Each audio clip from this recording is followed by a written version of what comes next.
Go whenever. Perfect. All right. So, Claire, why did FEMA refer me to the SBA? FEMA is a needs-based grant. It means that FEMA is providing free money to survivors who absolutely need it. If you have insurance, if you are eligible for a loan, FEMA wants to understand so that they can determine whether or not you have that need. I'm going to show you an image to hopefully allow you to understand a bit better. So I'm just going to put in slideshow mode. So as you can see right here, FEMA, the SBA, which means the Small Business Administration, and insurance all work together to help a survivor recover after a disaster. The SBA can provide very low interest, long-term loans that can get that survivor back to that pre-disaster condition. Insurance, if you have it, also provides a lot more money than what FEMA would otherwise provide. So FEMA doesn't want to duplicate the amount of funds that either the SBA or insurance provide. The SBA will then provide up to $200,000 if you are a homeowner, or up to $40,000 if you're a renter. FEMA's maximum award amount for homeowners is $41,000 for the structure of your home, or if you're a homeowner or a renter, up to $41,000 for the personal property, transportation, moving and storage expenses, other needs, right? Now, if FEMA refers you over to the SBA, this means that FEMA's identified you have a household income that might qualify you for a loan. So you want to apply right away, right away.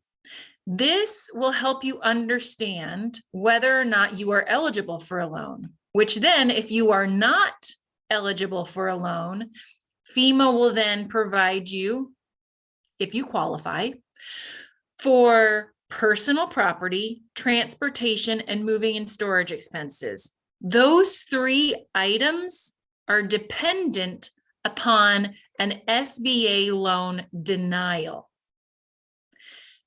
Very important. Additionally, because we were affected by the floods, you could, if FEMA identifies you as being within a flood zone, you could be eligible potentially for group flood insurance from FEMA.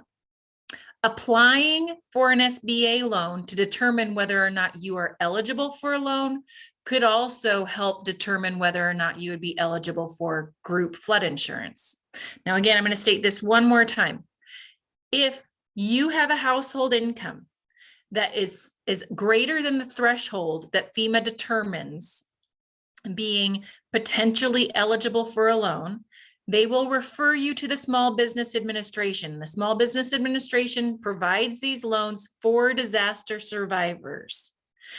If you put down 0 as your household income, FEMA will automatically send you over to the SBA because FEMA's thought is no one lives off of nothing.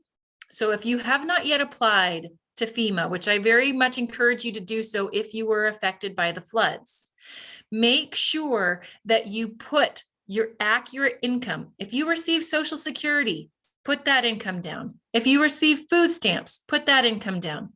If you receive child support, any type of income that you receive, make sure you add that to your household income. Again, if you are referred over to the SBA, it is because FEMA wants to understand if you qualify for a loan.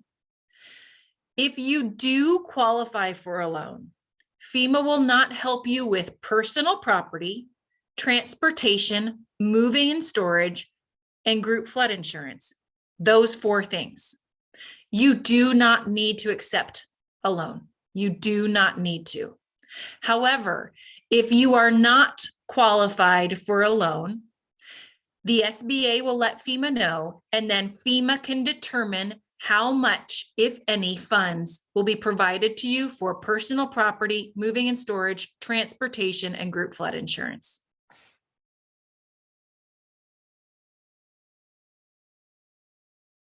Fantastic. What a great, thorough answer.